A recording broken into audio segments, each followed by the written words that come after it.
प्रिय छात्रों, क्या महज ऑनलाइन क्लास करके यूपीएससी में सफलता पाई जा सकती है? यह सवाल अक्सर आपके मन में आता होगा। इसका उत्तर मैं आपको देता हूं। आपके सामने प्रत्यक्ष उदाहरण है।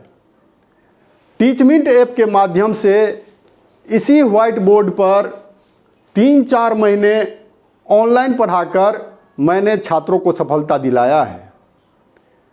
मेरे पास कई छात्र थे, जिनमें से 3 छात्रों ने पीटी परीक्षा पास की और मेंस एग्ज़ाम दिया।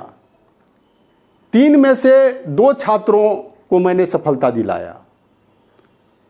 आपको बता दूं कि उन 2 छात्रों में से एक छात्र ऐसे थे जिन्होंने लोक प्रशासन विषय छोड़कर पहली बार मैथिली सब्जेक्ट रखा था और मेरा ऑनलाइन क्लास अटेंड करके पहली बार उन्होंने मैथिली सब्जेक्ट से सफलता प्राप्त की।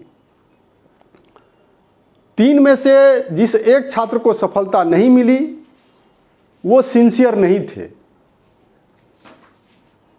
कई टीचर आपको बताते होंगे कि वे आपको पढ़ाएंगे पर सफलता दिलाने की गारंटी उनकी नहीं है।